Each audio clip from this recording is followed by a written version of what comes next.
So keep your eyes open for that. With that being said, hopefully everybody has their drams poured, and in front of them, I will post the tasting order here in case you didn't see it. We're starting with chocolate creme brulee, Dramming at the day spa is number 2, fragile fruits and floaty flowers for number 3. Number 4 is called Cowpuncher rodeo dram. A little bit late for Stampede, but that would have fit right in with that name. Number 5 is tasty tapas and a flamenco flair. Number 6 is a welcome home hug, and number 7 is a soupcon of soot. So let's dive in with the blind round and nose and taste our way through number 1, which is called chocolate creme brulee with red currants. It smells very dry for creme brulee on the nose, but Yeah, it does. See if I can share the one pager for those of you that want to open it up here as well. There we go. So this 55.2% for this guy, 278 bottles from the Outturn, 21st of September for the distillation date. And this is a result of 2 casks at work. First one was an ex-bourbon hogshead. Second one was a second fill STR barrique. So shaved, toasted, recharred, likely wine cask that was used, shaved, toasted, and recharred, used once for whiskey, and then this is the second time through.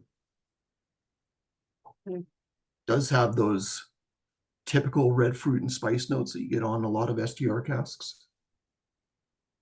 it's kind of nutty. There's some nuttiness in there. Yeah, nuttiness is a good call. I'm thinking almonds right now. Maybe a bit of hazelnut. Yeah. Yeah, Doug says shocked there's only 1 dram over 60% today.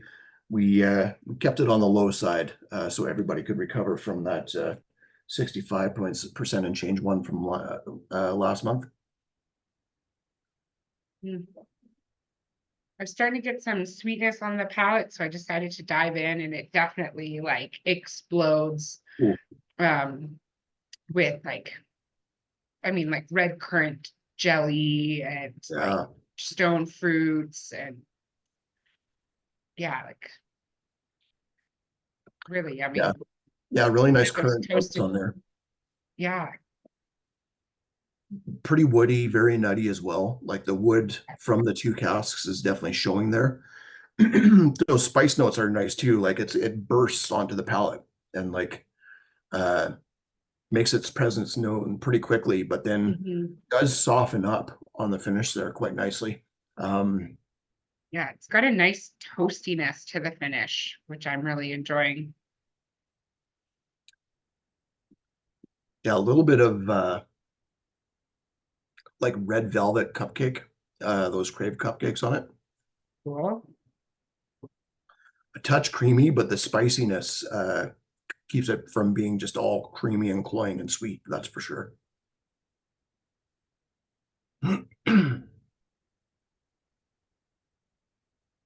Little bit floral on the nose, maybe sunflowers and sunflower seeds there. A little bit of seasoning salt on those sunflower seeds too. Cool. Yeah. It's I added just like 2 drops of water. I don't think it will hurt this one, and it doesn't at all. Yeah, I agree, Will. Like tons of nutmeg, chocolate hazelnuts coming through. Spiciness goes like a bit sharper with water. Ginger comes out for me, like candied ginger. Yeah, it still candied has that ginger is a good call. sweetness. Doug, along with my sunflower seeds note, says Spitz. This is kind of like the dram at the baseball game. That would be great.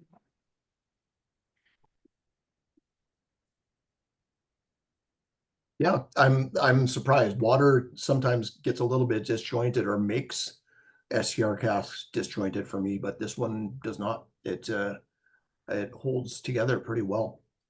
I don't think it changed a ton for me, but Mhm. with or without. We'll see if that changes on the second time through here. Let's go on to whiskey number 2, called Dramming at the Day Spa. Dramming is from a singular cask, no secondary cask on this one. First fill, ex-bourbon barrel, pretty straightforward. 1st of August, so it was distilled tomorrow on some year. 235 bottles from the Outturn, 59.1% alcohol. This is like so delicious. Like lemon meringue and That's cool. candy. The nose is softer than the first one for me. I think it's like more, it's got more like acidic fruit tones to it to me. Like Doug's green saying, apple and lemon and yeah, green apple and lemon are good calls. Doug says vanilla bomb does have this vanilla or even macadamia note to it for me on the nose. A little bit of a floral spicy note to it. it's like, to me, it's got like kind of like a meringue, goes into taffy, like along that vanilla bomb note, like it's got that kind of sweet creaminess. Nice. Taffy candies. Yeah, taffy I could see. Yeah. Ooh, Doug says, well, Doug, that's high praise in my opinion. Doug says, like some recent Loch Lomans with their malted barley and their column still. Mm-hmm. Is this a grain? Maybe.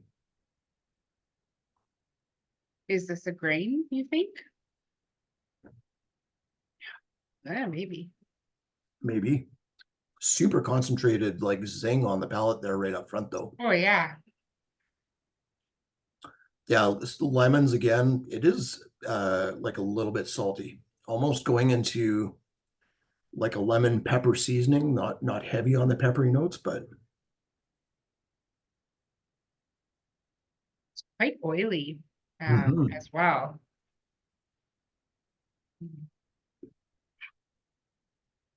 There's like a touch of like dryness, almost, I don't know if it's like woody or a touch ashy. Yeah, I could see woody. I think when I put this lineup together, I was wondering if it had like just a touch of peat from the barrel. Mm. That'd be weird with it being a first fill ex-bourbon barrel though, so probably not. So maybe it is just char smoke there. Yeah. Yeah, still getting those lemon notes. Yeah. Still getting all that candy. Yeah. Tyler Drever's going past candy and into Ricola lozenges there. Oh, nice. That does Fancy have those lozenges. like those alpine floral notes. Yeah, I could see that. It's like there's a hint of greenness to it. For me, even like Mhm. a green banana, like a not quite ripe banana.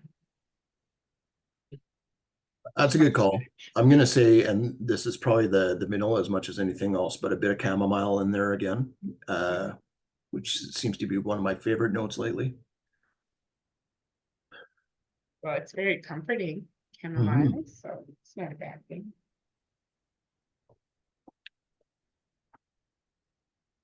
Yeah, Good. almost. I wonder if I could have put this one first. I think it works at number 2, but I feel like we debated a lot of things for this lineup. big time. Yeah, Yeah. just I a added water touch. and I would say, Yeah. don't do it, guys. Don't do water. I mean, do All it right. maybe later. I gotta find out why now. So I'm Well, just you doing. could find out why in the second round if you want. I feel like it makes it super dry, super woody. I was already getting a And fair bit of dryness to it. yeah, I don't know. It feels hotter also, and it's already 59%, so it just kicks it up a notch.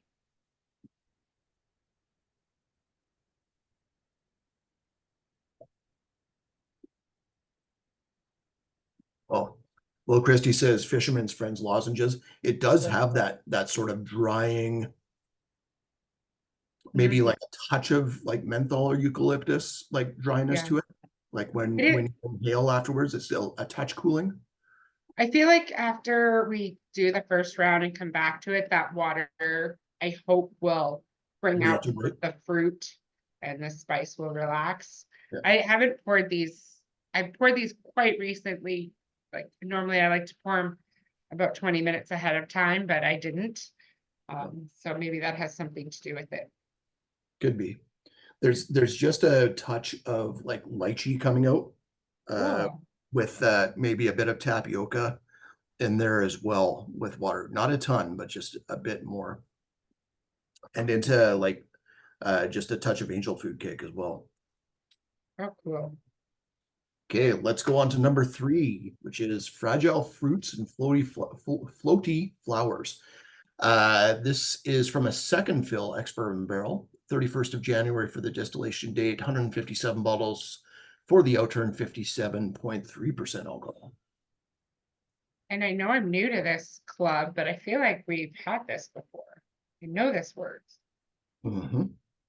Mm.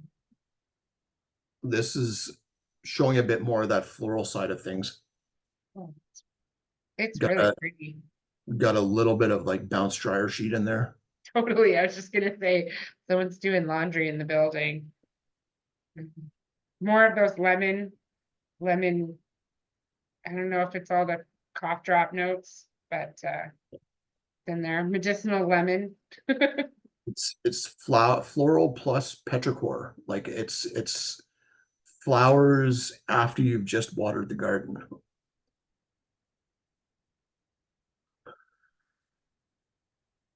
Oh, it's so zesty. Mm. Really nice bit of honeydew on there too. Again, showing on the drier side for me. Maybe it's just my palate. Mhm. No, I do think it's dry. Um, Mike B says mentioned lychee on the last one. I mean, I'm getting lychee on this one instead. I think it is. I agree. The lychee is coming out of quite a bit more for me. So is that floral note. mhm. So There's again, that something a hint green in here. yeah, it's got like an Epsom salt, sort of like floral mix, like not soapy, but a floral fragrance to it. Or like a lavender Epsom salt, something you'd Yeah, want in the bath. Yeah, I can see that. It's green apples to me on the nose, but there's something, maybe it's the flowers. It's just yeah. like those fresh cut flower stems. It's just a little bit of like a citrus zest too, like not full on rind in there, but just the oils. Hmm. I'm Yeah, like trying that one someone tomorrow. squeeze an extra orange and lemon or orange and lime over your cocktail, and you're just like, Yeah, did I lick that skin myself or that's right. extra coating?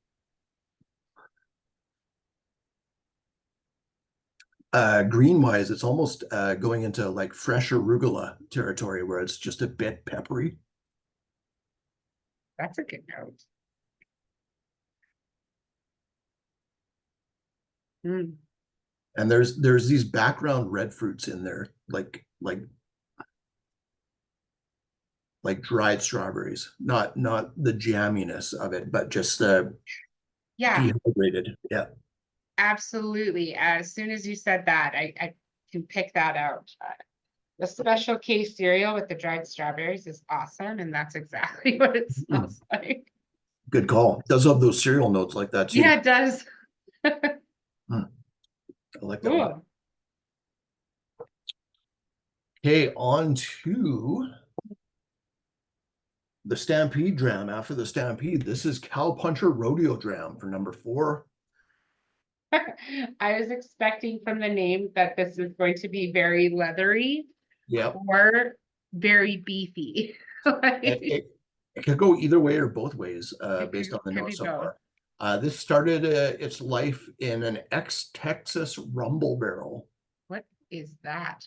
What is a I have, it sounds like a whiskey barrel that spent time in the WWE is the only thing I It can. does. It also sounds like a barrel that you'd have on like the rodeo. That's Uh, right.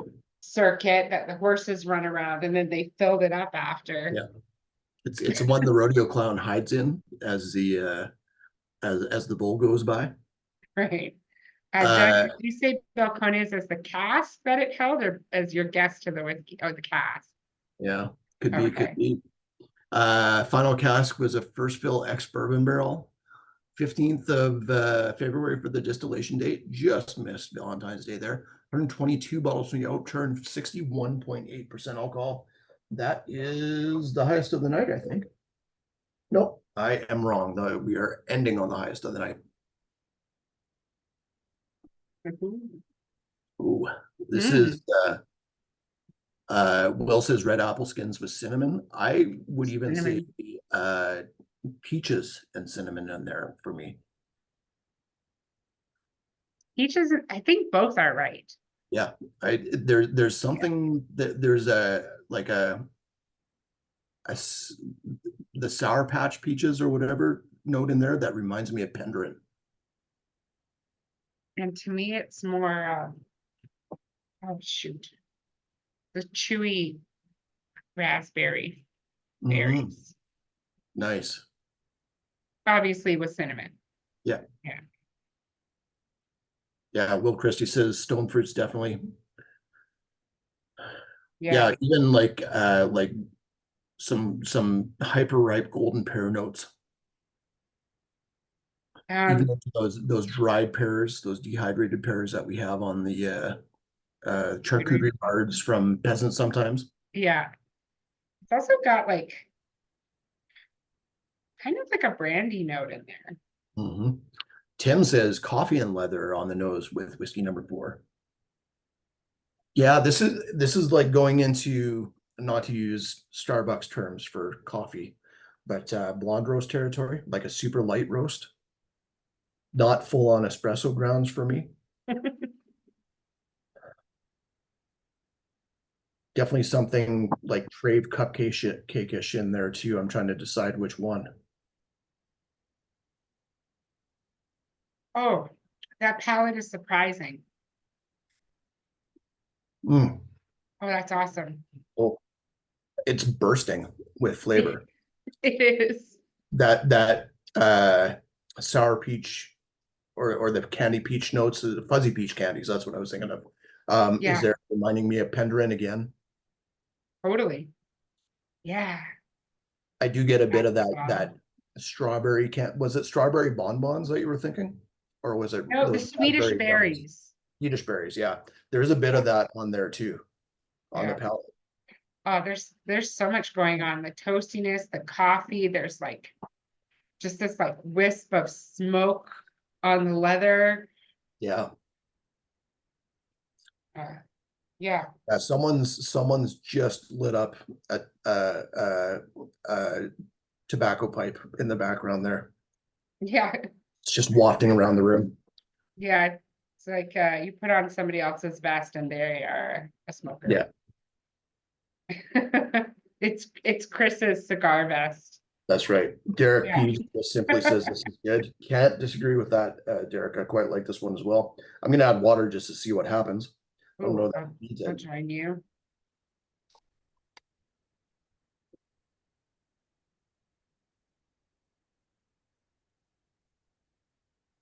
I think it brings out a bit more of a strawberry raspberry note, more strawberry bonbons actually on the nose, even to into a little bit of a marshmallow note nose wise. Uh, like shortbread cookies or even blondie bars with a little bit of chocolate chips. And me, it's more like Cinnabon. Yeah, with Cinnabon icing next or to a without. coffee shop. With icing or without on the Cinnabon. Oh, there's icing. Yeah. It's just not a lot. Yeah, It's the one Cinnabon that nobody picks because that's right. it doesn't have It's as much as you the rest. actually have to use the knife to spread it over Yeah. to get every piece touched. It's not just drowning in the icing. I'm getting more of those like that orange peel, Mhm. orange oils, like almost like the baked orange that they put in your old fashioned. and then you think I'm gonna suck on that after because it'll taste good and it doesn't. Yeah, that's right. Yeah, strictly for show. But it's got it like oak in there. It's Yeah, still leathery as well with water. keeps popping up there, but it doesn't maintain the dryness. I think with water it gets maybe just a touch sharper on the palate, like not Mhm. overwhelmingly so, but I think I prefer it without. Well, That's a killer dram. Okay, up next is number 5. Number 5 is Tasty Tapas and Flamenco Flair. ooh.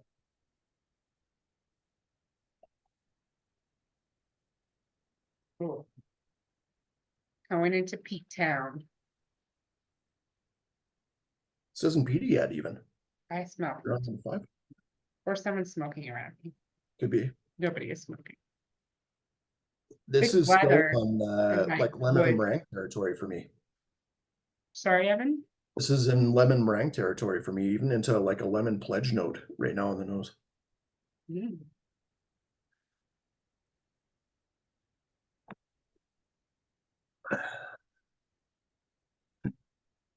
And full on like whipped egg plus sugar meringue.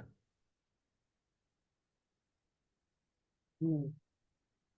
And smokiness wise, like you just you took a torch to the top of the meringue. Yeah, yeah.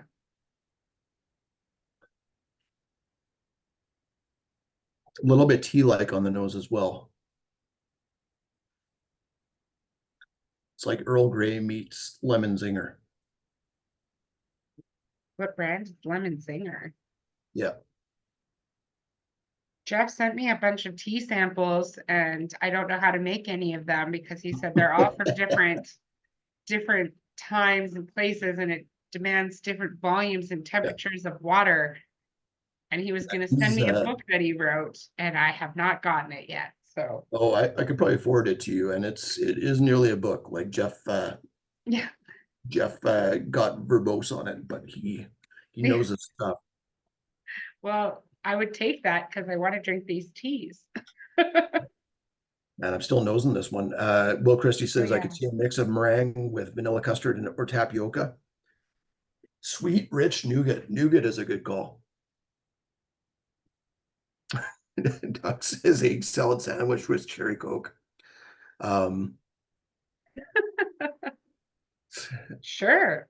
I- I've like never paired them. gastrointestinally, I don't know what that would do to me. That seems scary.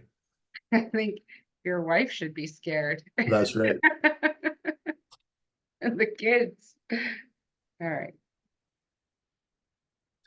Ooh, nice dram. Like lots of fruit leather right up front. Going into like date territory.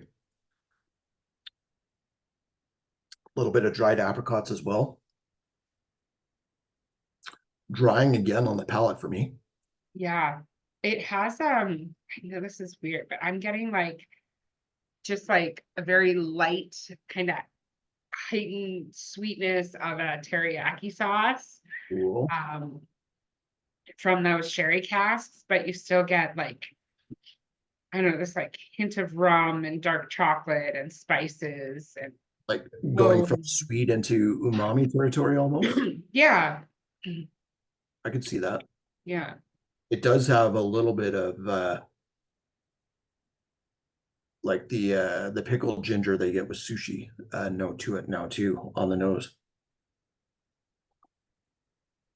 Yeah, it's like teriyaki meets dessert for me. Pretty waxy on the palate as well, along with those sherry notes. And I should have said with Tasty Tapas here, this started its life in an ex Oloroso, but Final Cask was a first fill Oloroso ex Bodega butt, so they doubled down on the Oloroso and on the sherry. 28th of June, 390 bottles from the Outturn, 57.3% alcohol. Drier with water.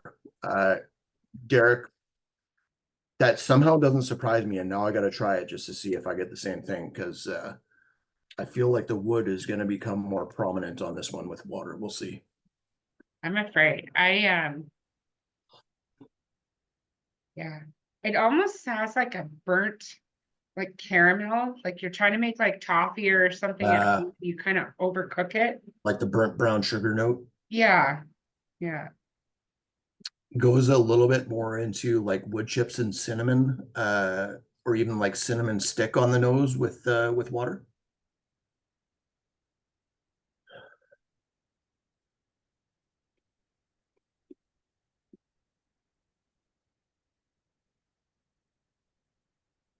The dryness is there. Maybe a bit drier on the finish, but not overly so versus without water. Mm-hmm. You get more of that dark chocolate shaving and kind of, Yeah, I say this all the time because I color a lot, but pencil shavings. yeah, it's a good call. Yeah, and into like rooibos tea on the palate there, like an oversteeped rooibos, where you're getting a bit more of the tannin in there. Mm, very nice. Yeah, quite nice. Yeah, that's a big sherry bomb for those who like sherry bombs. Mm-hmm. Big time waxiness too. On to the peated side of things with number 6. Number 6 is called a welcome home hug. One single cask for the entirety of its maturation here, which was a second fill ex-bourbon barrel. 16th of February, distilled one day after the Cal around there, although maybe on a different year. 228 bottles from the Outturn, 56.4% alcohol. So it's like a potpourri nose. Yeah, big time. Yeah. Yeah, yeah. If there was a peated potpourri, that's what this is. Mm-hmm. Hints of like wood polish. Mm-hmm. Yeah, a little bit leathery, a little bit of cigar smoke. Yeah. Chris Walker says potpourri with lashings of dried seaweed. I like that. Yeah, me too. Is that a new name for a bottle? That should be. Yeah. Yeah, that would make a good name. Just a touch of Parma violet coming into play there for me. Definite lavender and violet notes. Mm-hmm. Some really crisp grain and malt notes in there with everything though. Doug says salty and floral. Is this a Bowmore? Doug, the SMWS doesn't bottle Bowmore anymore. And this is the lightning round. We don't tell you yet. Yeah. Yeah. Will Christie says a sun-bleached yard door from the remains of an abandoned barn. I like that note. It does have that sun-bleached note to it, like where it's slightly oxidized oak that's coming through. Yeah. Oh, Oh wow. Super interesting palette. This is like grilling shish kebabs on the beach. Like cool. it's got like mushrooms and bell peppers, like big time bell pepper note for me right now on the palate. Yeah. Probably seafood since you're right there. It's got that saltiness to it.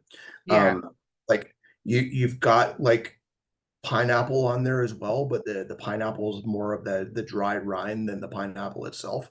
Like it's Yeah, not it's not the best tropical, pineapple. but That's why like you're grilling woody, it. woody tropical notes. Yeah. And I love that you get that like kind of that like shrimp on the Barbie here. Yeah. Yeah. Yeah. I love that saltiness in it. The salty salt and smoke. Really nice. Yeah. Will says a great driftwood fire with some grilled pineapple. Tim says for me, heathery floral and floral peat, totally agree. Cigarette smoke finish. Menthol cigarettes, maybe. Like there's something cooling on there.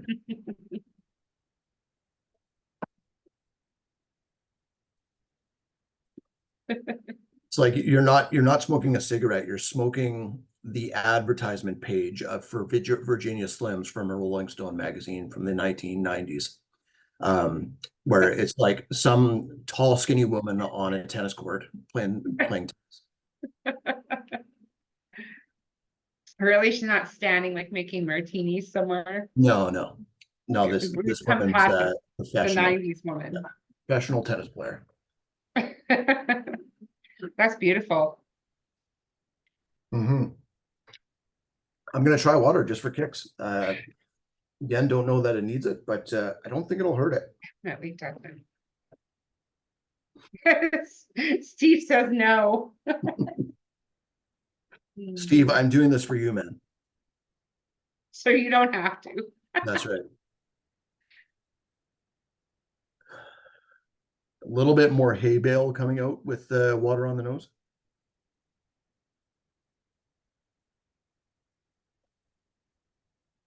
This is like you're going to drink the whiskey from a straw made of straw.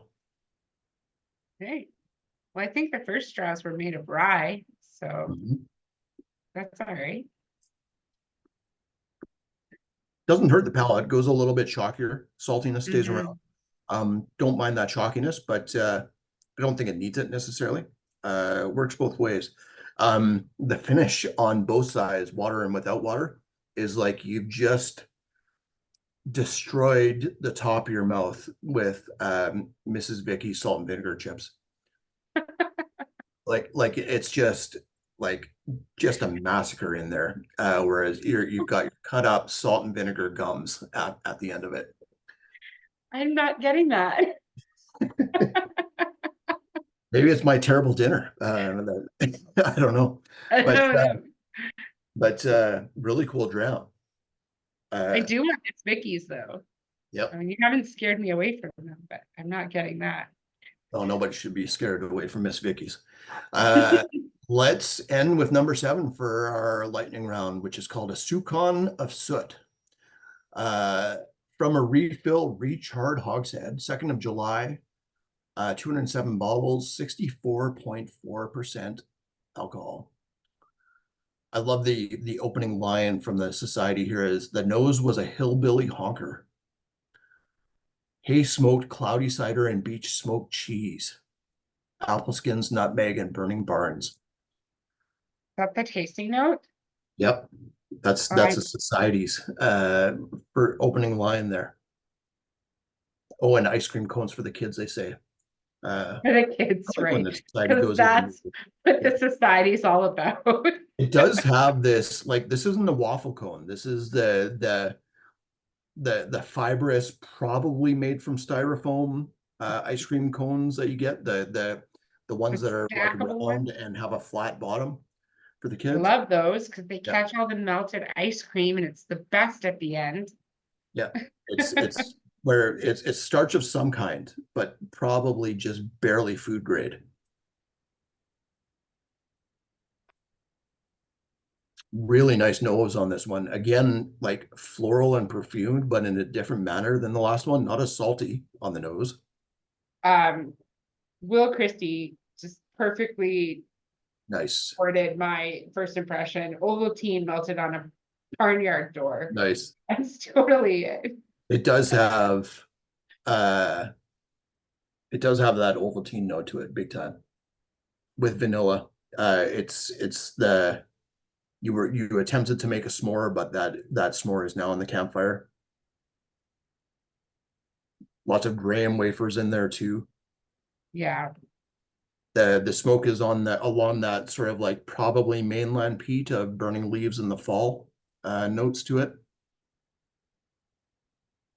I still get lavender. I also get like lavender on this one as well. But it's definitely more dry in the palate. It's like heather. Tons of dried barley and like kind of minty. It's heather without the sweetness or without the honey notes, or maybe just a more stepped back honey. Doug says Tom and Tool style of peat for sure. Ooh. That's a cool note. It does come off as going into like Balanchuan-esque territory. Yeah. Oh, interesting. Does have that like the Weetabix cereal where you get the chunks of the grain, the cereal all together. It's like you accidentally lit one on fire, as Oh, one does from time to time.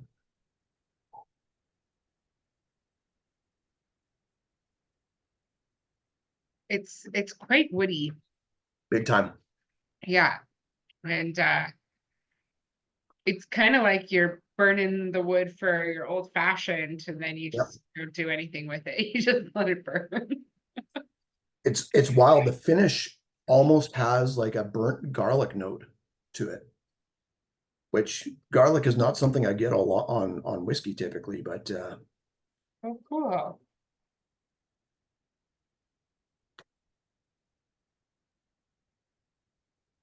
it's like a smoky, garlicky Alfredo sauce on the finish for me.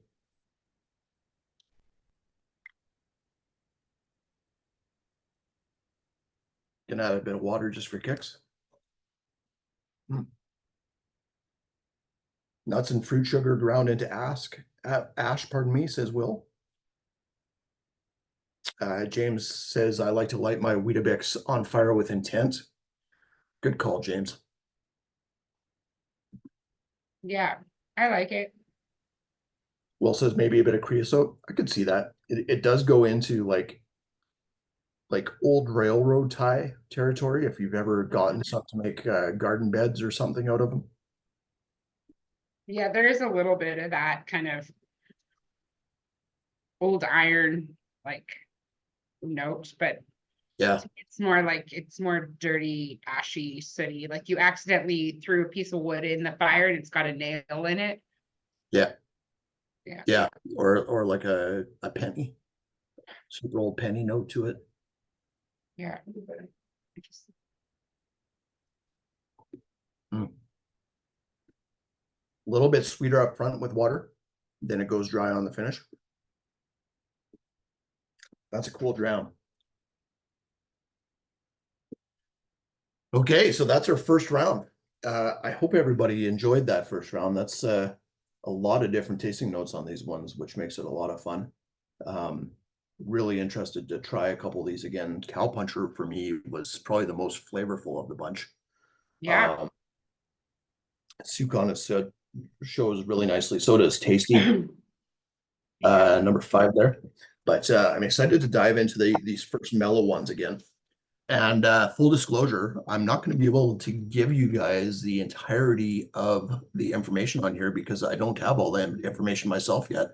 I can give you the pricing. I can bring up the bottle photos to get age and stuff off it, but I probably won't be able to tell you for the finishing or how long it spent in that secondary cask. But Okay. let's start with going back to number 1, which is chocolate creme brulee with red currants. I feel like the red currants are showing more now. Like, Yeah, it's red currants I'm not as familiar with, but it reminds me of dried goji berries, which I did have once and just kind of stuck with me. yeah. Yeah. Yeah, I did like a Christmas boiled pot, like to boil all the smells of Christmas with the orange and cinnamon and cloves and cranberries. And I felt like cranberries did nothing but make it look good. But Nice. smelling this, I feel like I was wrong because it does remind me of boiling all of that. So there's definitely some nice like red currant note in here. Nice. I love the chocolate. Yeah, so what I'm Drum. going to do, since I don't have, and I do have links to these, so remind me to throw those up afterwards. But I will share my screen with the bottle shot here, just so we can all do the reveal together. Pardon me. Okay, so this is Scotch Malt Whiskey Society 55.90. That means it's the 90th cask, bottled by the Scotch Malt Whiskey Society from distillery number 55, which is Royal Brackla Distillery. Ooh. 55.2% alcohol, 15 years old, from the 21st of September 2007. Since my eyes are terrible, I'll zoom that in a bit. And yeah, pretty cool cask, or pretty cool bottling. The SGR cask is there, but it doesn't like completely take everything over. Yeah. And I like getting these Royal Brackelas. It's a distillery that, in my opinion, we don't see enough independent bottlings from. A lot of what Royal Brackela makes, of course, goes into Dewars as a blend, uh, but they also have official bottlings. It's like a 12, a 16, and a 20 or a 21 or something like that. Can't remember. Unfortunately, they're all bottled at 40% alcohol, which is a little bit too bad because they just don't show as well as they could otherwise. Doug, we do have price on this. The price $224.99, and I will share that link for people that are looking for it. We don't have the full tasting notes and info on it yet up there, but that'll get updated the next day or two. Did this change at all for you, Harmony? It did. It did. To me, it shows like more fruit, like more red fruit, more like red apple skins, those red currants, as I said earlier. I feel like the chocolate kind of takes a step back on the nose. It's still there on the palate with this like nice dryness on the finish, but it's not as dominant as it was for me on the first pass. Yeah. Steve says this is my second favorite of tonight's lineup.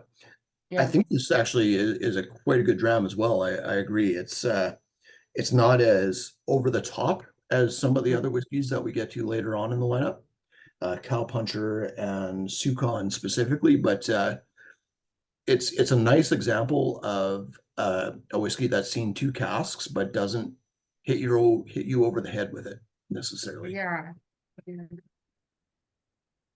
I like the lemon notes that are in here too. It's like nice and subtle with like soft citrus notes. It is. It's soft and soft citrus. Those are like the key words for it, I think, together, because it doesn't go into like the heavy acidity or the super bright notes of citrus, and it has this really nice underlying creaminess that goes along with everything else too. Yeah. Steve says, question, is Cowpuncher a specific type of whiskey? Not that I'm aware of. Have you had any Cowpuncher before, Harmony? No. Yeah. We should, we might have to ask Teresa for a bit more background on this one, Teresa Smith, because she goes to Texas more often than I do. She might have a bit more info on how they do things down there. We'll get to that one though in a little bit here. Next up is Dramming at the Day Spa. Okay, let's find that one. How's this one showing in the glass? Oh, it's so lovely. Like this is like a flirty, fun little whiskey. Flirty and fun, I think, are two descriptors that go well with pretty much everything this distillery makes. Doug, not to put you on the spot, but I wouldn't be surprised if you could guess which distillery this is. Yeah, Doug. Can you guess? The price stays the same. It is Speyside. Tyler, not to not put you on the spot, but you're welcome to guess as well. So is anybody else. Yeah, Tyler.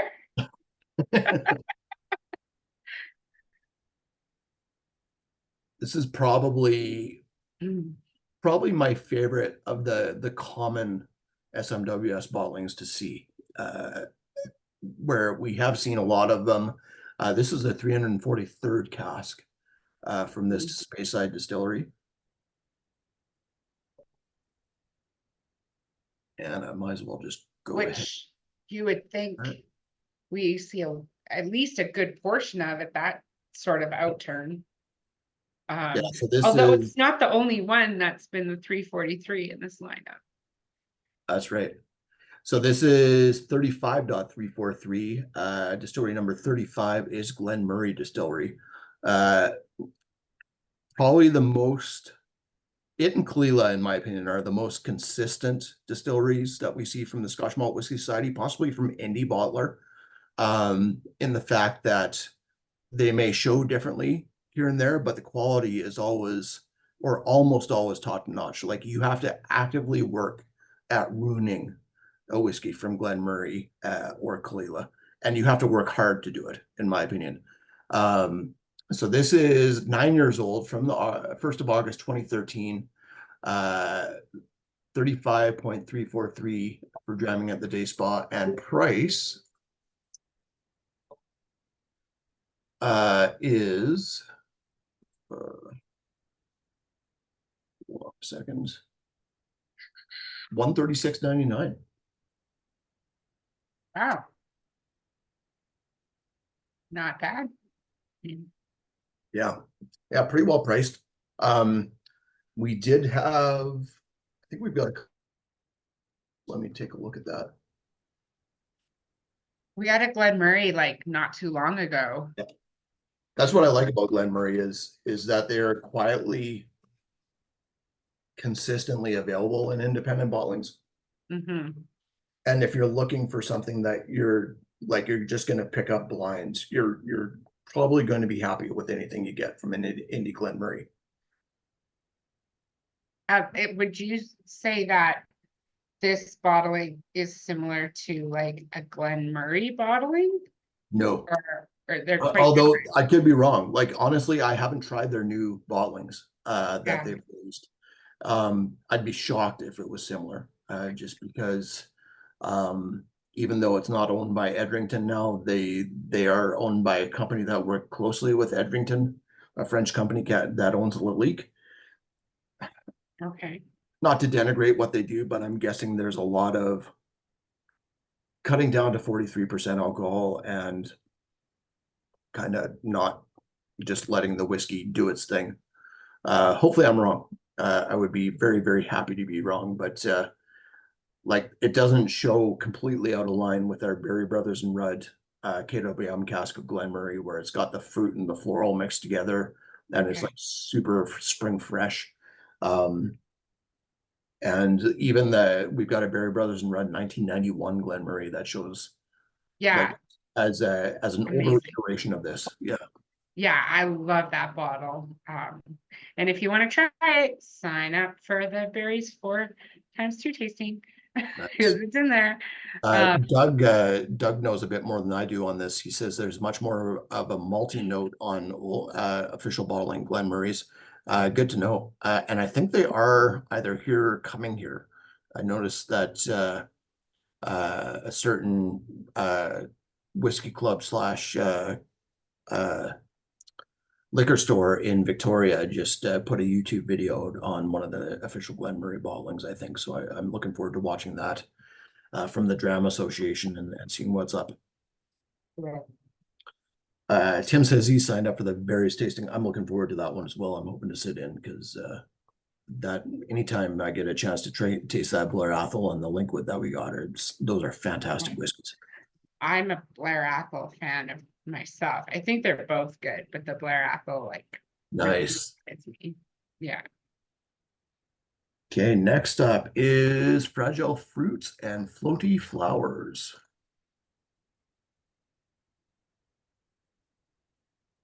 Oh, thank you, Steve.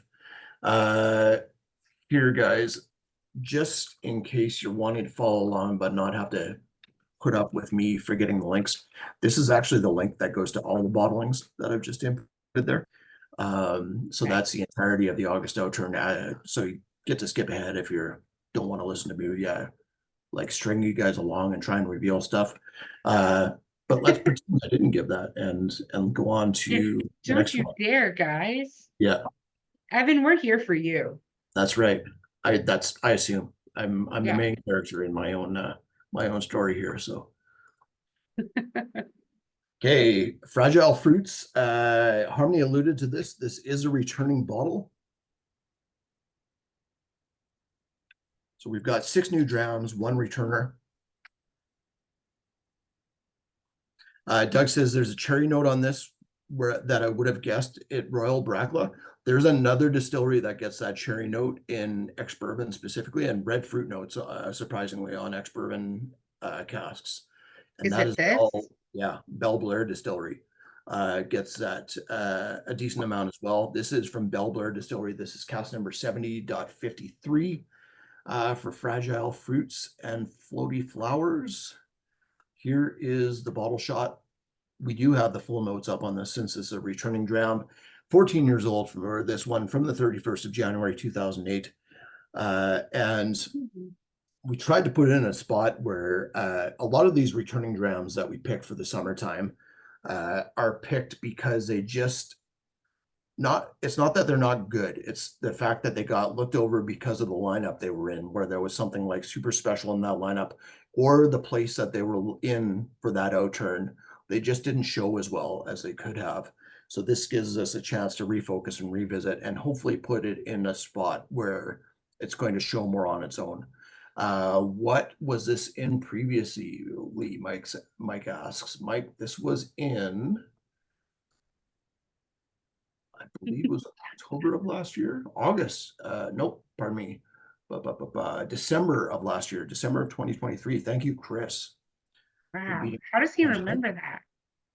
I think he has all of his pamphlets in front of him, which is probably. And he's a speed reader. Tyler says the spreadsheet is very smart. It apparently is. What a nerd. Yeah. But thank God. Chris is organized so that Kensington Wine Market does not have to be. So thank you, Chris.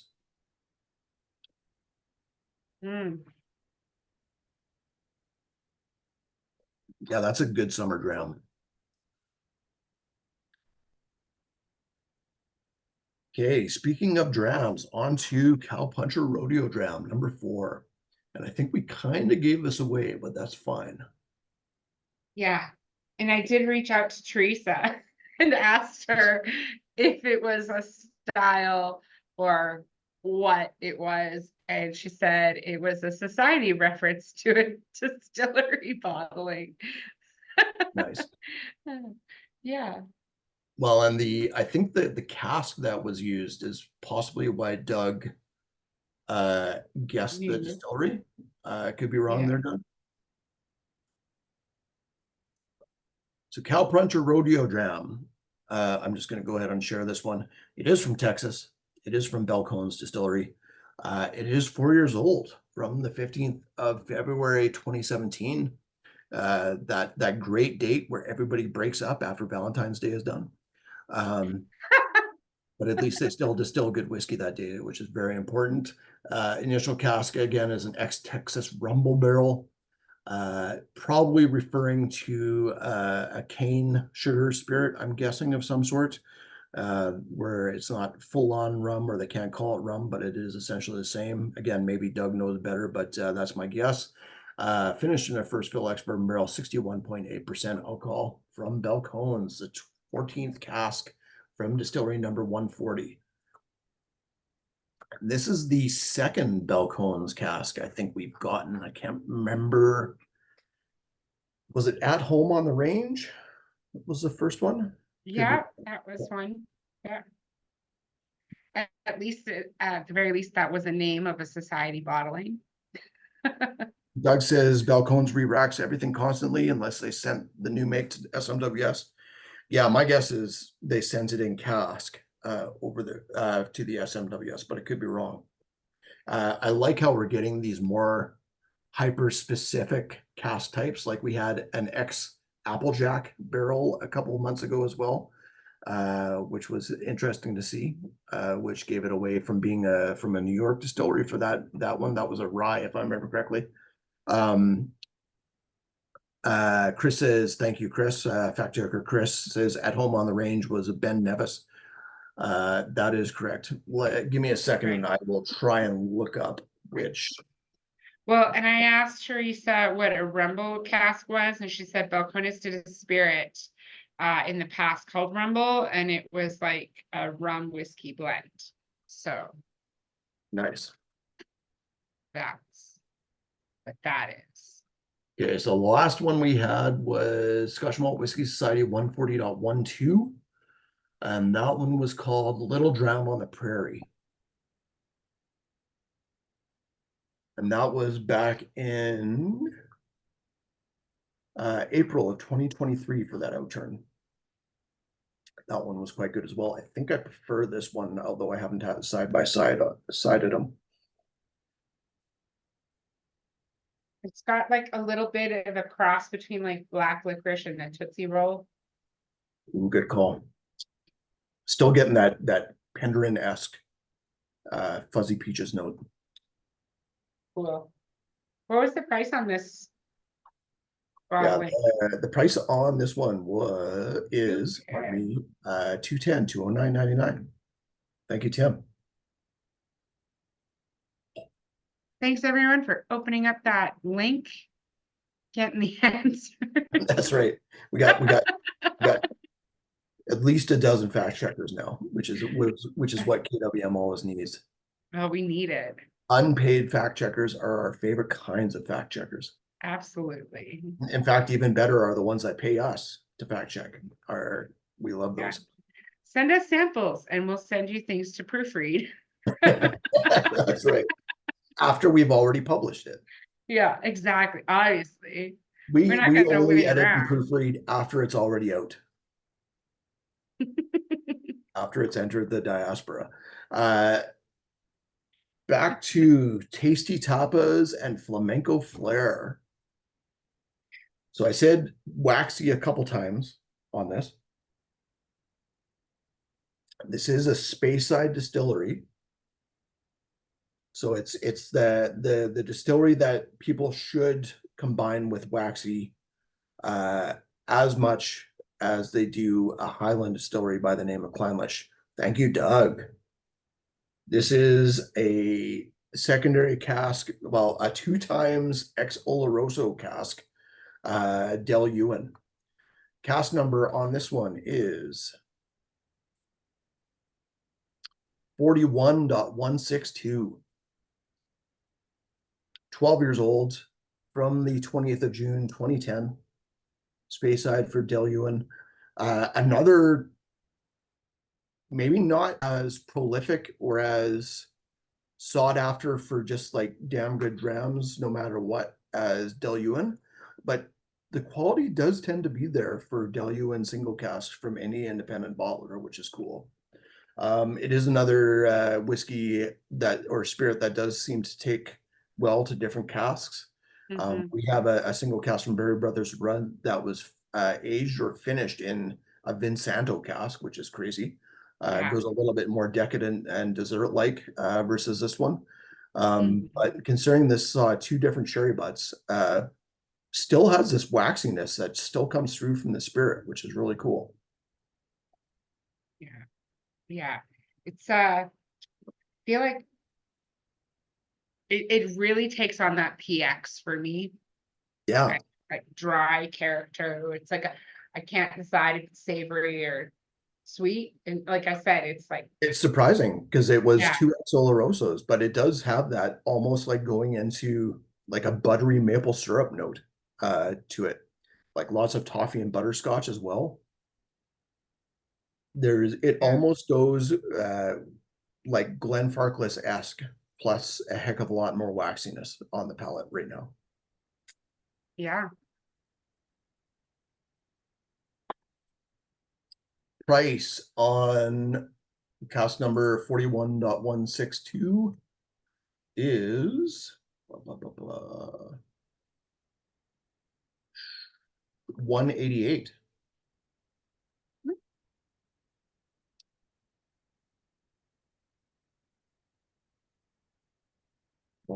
What I like about being at Kensington is that we get to do 3 outturns typically for every event, for every outturn, and I find that the reception to the whiskeys vary for every group. Big time. Time. It's and it's fun to see why that happens. Like a lot of you, many of you have been to our live tastings before. a lot of the time I use the term groupthink, which I think happens quite a bit in SMWS tastings, just because Mhm. we usually have 3 different tables of 6 and then a table of 4 if we really sell it out. And a lot of the time you'll see a whole entire table like vote the same way, or 4 out of the 6 of the table vote the same way, where they've Yeah. already talked about it together and decided what their favorites are as a group and not as individuals. Mhm. And there's nothing wrong with that. I mean, the group you're in can really affect the whiskey and how you perceive it, just Yeah. like anything else you're eating or drinking. And that's Yeah. what makes whiskey so much fun, is a conversation that it's built around. I Christy, agree. one of us, one of us, one of us. Absolutely. That's not how he said it though. He Yeah. said it differently. Yeah. Yeah. It was more of a chant, right? One of us, Yeah. one of us. Yeah, Chris gets it. He knows. He's one of us. Yeah. Yeah. Tyler, I like that. That would be a fantastic t-shirt. Get in, loser. We're going dramming. Oh, we could make it t-shirts. The shop's like down the street and I never go Yeah. because all my shirts are already logoed whiskey shirts. I don't Uh, have any plain shirts to go get. that That the Tyler, that would also be a fantastic name for an SMWS bottle. it would be. That you could use that as a generic name for any SMWS bottle and it'd be awesome. Okay, let's go back to number 6. How is number 6 holding up?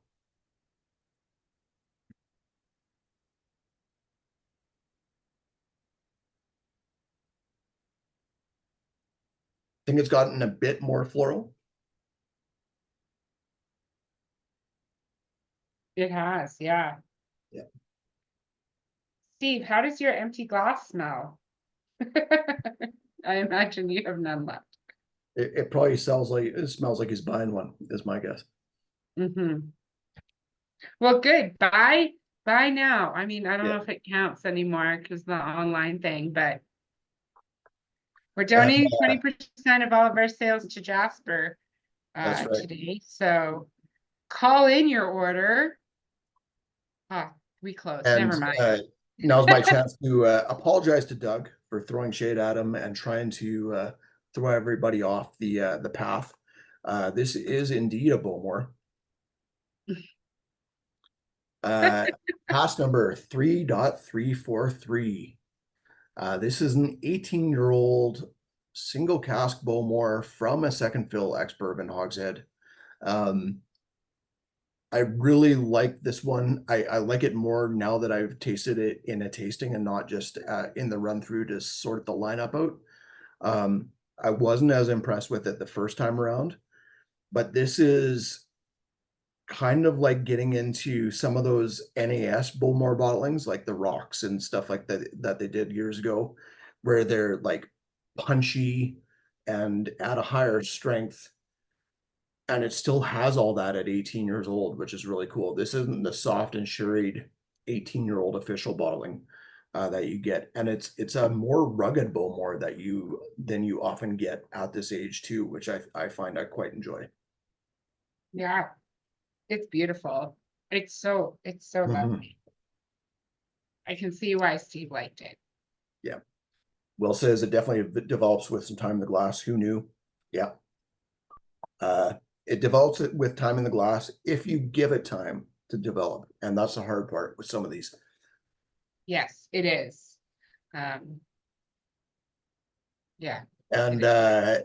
so price, if for those of you that were afraid to look, is 325.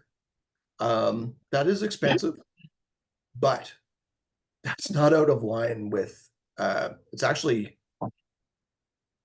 pretty conservative compared to other independent bottlings of Bowmore with this age to them, which is impressive.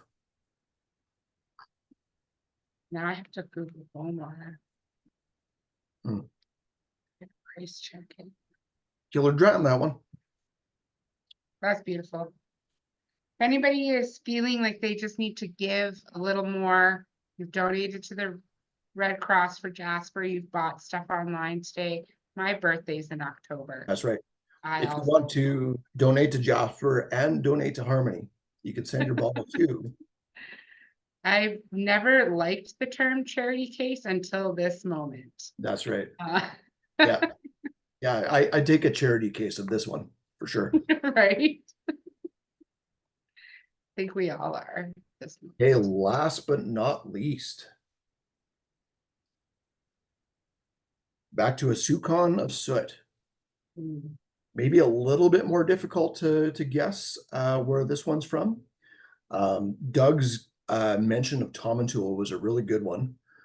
This is from the Highlands, though, not from no, actually, I think they qualify themselves as Highlands. I think this is a Highlands distillery. Just gonna have to quickly look that up just to see. So this is definitely a distillery that's known more for its unpeated style. Oh, it's But pretty many distilleries. we are seeing much more peated whiskey from them, independent bottling wise right now, including from the Scotch Malt Whiskey Society. That's what I was going to say, but I feel like we would know that number by now because there's been so many. Yep. It's not Glenturret. Is that what you're saying? It is Glenturret. It is. Yep. This is There's been a lot. How did we not know? Let's just think hard and name the first thing we can think of. Yeah. So yes, Will Creasy says there's been many great Glenturrets. Let me see if I can see, because there's been some really good names Glenturrets as well. There was Red Sky at Night, Barnes of Light, from I think that was February or so. That was a really good name. Just wait, Scotch malts. And all of them tend to be in that 8 to 10 year range because they seem to, Edrington seem to sell off a lot of stuff, or their new company, that ownership seemed to sell off a lot of stuff from that era, and that's when they were doing more peated whiskey as well. Van Peated Glenturret is good, known as Rue Moore, typically. And we do have another one of them right now, still available, called Retro Walnut Ashtray. That is still available. That was nice. I liked that one. Here are some of the previous bottlings that we've gotten name-wise. We've gotten Down with Subtlety with an exclamation mark. That one was good. Delight, like I said. Beware of the Reaper Chili. Tannic Shamanic Oceanic, which was the Sting Dram, in my opinion. And Oddly Satisfying. I think there was it Unapologetic Nonconformist, or was that a Glen Scotia? I can't remember.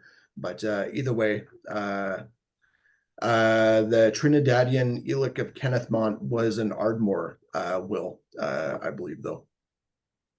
Kenneth Mont is around where Ardmore Distillery is, if I recall, but I could be wrong. But let's go back to this guy. So this is Scotch Malt Whiskey Society 16.71 for a soupcon of soot. And I will share my screen here so you guys can get the stats. This is 8 years old. I made a mention of 2013 as seeming to be a pretty good vintage when it comes to Scotch whiskey in general. Last month, there are a couple more 2013s, including the Glen Murray, if I remember correctly, in this one. Maybe it's just because we're seeing a lot more 2013s because of the age right now, but it seems to be a number that seems to be coming up on SMWS bottlings quite a bit for vintage. That seems to be. So this is Rue Moore from Glenturret, soupcon of soot, 16.71, 8 years old, from Richard Hogshead. Has that great sort of earthy spiciness that Rue Moore seems to get. And price on soupcon of soot is $144.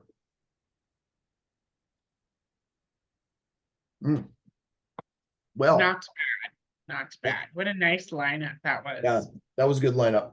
Yeah. Even like big flavor, but no big sherry bombs, even though the Diluent tasty tapas did have 2 sherry casks. It wasn't like an over the top sherry bomb, which was That's interesting. right. It still felt like a whiskey. Yeah, that's right. I hope you guys enjoyed the Outturn. Thank you to Harmony for joining me on this run through, and thank you all for joining us as well in these summer months when it's harder to spend time indoors drinking whiskey. Not because you don't want to, but because there's family obligations, of course. But hopefully we will see you at the September Outturn.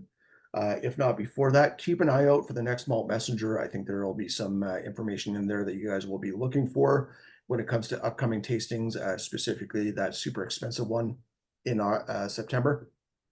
And hopefully you guys enjoyed the tasting, and hopefully we'll see you soon. Thank you again, Harmony. Yeah, thanks, Evan. That was fun. Take care, guys.